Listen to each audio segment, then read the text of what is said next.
Simatupang, NIM 2105-04-009, Prodi PPKN semester 3. Di sini saya akan mempresentasikan mengenai pengertian lembaga negara. Di kepustakaan Inggris, sebutan lembaga negara menggunakan istilah political institution, sedangkan dalam kepustakaan Belanda dikenal dengan istilah strategi. Sementara itu, bahasa Indonesia menggunakan istilah lembaga negara, badan negara, atau organ negara.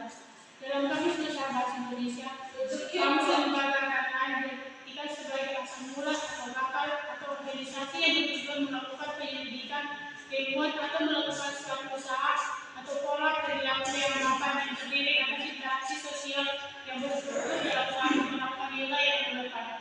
Sedangkan negara adalah organisasi dalam suatu wilayah yang mempunyai kekuasaan tertinggi yang sah yang ditaati oleh rakyat. Menurut Jimmy Asdiki, secara sederhana istilah lembaga negara dapat dibedakan dari perkataan lembaga swasta dan lembaga swadaya masyarakat. Lembaga masyarakat dapat disebut juga sebagai lembaga negara. Lembaga negara itu dapat berada di tangan legislatif, eksekutif, yudikatif, ataupun yang bersifat campuran. Ada dua unsur yang saling berkaitan, yaitu organ dan fungsi. Organ negara dalam arti sempit adalah apabila memiliki kedudukan tertentu yang ditentukan oleh undang-undang. Organ negara inilah yang disebut dengan lembaga negara, yang sering disebut dengan istilah lembaga pemerintahan, lembaga pemerintahan departemen, atau lembaga negara saja, yang dibentuk oleh undang-undang. Ada pula yang dibentuk dan mendapatkan kekuasaan dari undang-undang, atau bahkan hanya dibentuk berdasarkan keputusan presiden. Organ negara dalam arti sempit memiliki ciri-ciri, yaitu ada tiga, yaitu organ negara itu dipilih atau diangkat untuk menduduki jabatan atau fungsi tertentu. Kedua, fungsi itu dijalankan sebagai profesi utama atau bahkan secara bersifat eksklusif. Dan ketiga, karena fungsi itu ia berhak untuk mendapatkan imbalan gaji dari negara. Dengan demikian, lembaga negara adalah suatu badan atau organ negara yang kewenangannya serta fungsinya diatur oleh perundang-undangan, baik itu diatur dalam Undang-Undang 1945, Undang-Undang atau Peraturan Presiden pengganti Undang-Undang Perpu, Peraturan Pemerintah PP, Peraturan Presiden atau Perpres, Keputusan Presiden atau Perpres, Peraturan Daerah atau Perda. Lembaga negara yang bukan diatur oleh peraturan perundang-undangan bukan sebagai lembaga negara. Dalam Undang-Undang Nomor 24 Tahun 2003 tentang Mahkamah Sengketa Kewenangan Lembaga Negara, yang kewenangannya diberikan Undang-Undang Dasar, juga tidak menjelaskan apa yang dimaksud dengan lembaga negara yang kewenangannya diberikan undang-undang. Menurut Abdul Mukti Fajar, sehingga memunculkan beberapa penafsiran, yaitu ada tiga. Yang bagian pertama penafsiran luas, kedua moderat, C penafsiran sempit. Sejarah dan perkembangan lembaga negara. Istilah lembaga negara dikenal istilah lain seperti badan, organ, alat-alat perlengkapan negara. Masing-masing istilah mempunyai pengertian yang sama, tergantung dengan kewenangan serta fungsi yang mengaturnya, baik itu diatur dalam undang-undang maupun peraturan perundang-undangan di bawah undang-undang.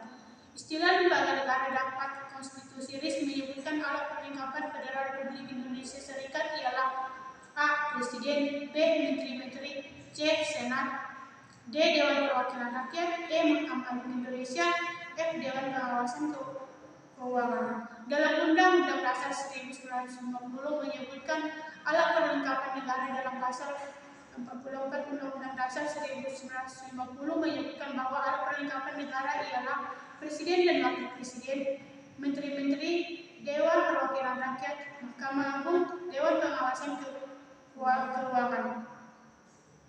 Lembaga negara pasca perubahan Undang-Undang 1945.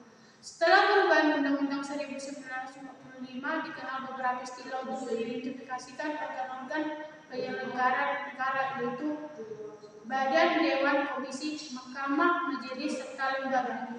Dan sedangkan dalam Undang-Undang Dasar 1945, pasca amandemen, lembaga-lembaga negara yang dibuat secara tegas dan kewenangannya yaitu 1. Majelis Permusyawaratan Rakyat, 2. Dewan Perwakilan Rakyat, 3. Dewan Perwakilan Daerah, 4. Presiden, 5. Mahkamah Agung, 6. Mahkamah Konstitusi, 7. Badan Pemeriksaan Keuangan, 8. Komisi Yudisial, 9. Komisi Pemilihan Umum, 10. 10 Bank Sentral, 11 Pemerintahan Daerah, 12 TNI atau Polri.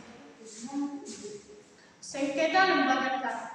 Hubungan antara satu lembaga dengan lembaga lain diikat oleh prinsip checks atau balance, di mana diakui sederajat sebagai akibat adanya mekanisme hubungan yang sederajat, timbul kemungkinan dalam melaksanakan kewenangannya masing-masing terdapat perselisihan dalam penafsiran amanat Undang-Undang 1945. Untuk mengambil lembaga negara terlebih dahulu harus melakukan pengelompokan berdasarkan dasar hukum, fungsi dan segi hierarkinya. Dari segi dasar hukumnya, lembaga-lembaga dapat diatur dengan Undang-Undang Dasar, Undang-Undang, dan peraturan di bawah Undang-Undang.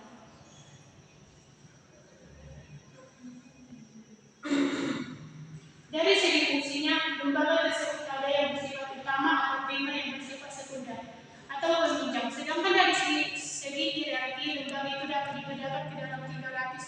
Organ lapis pertama disebut sebagai lembaga tinggi negara, organ lapis kedua disebut sebagai lembaga negara saja, sedangkan organ lapis ketiga merupakan lembaga daerah.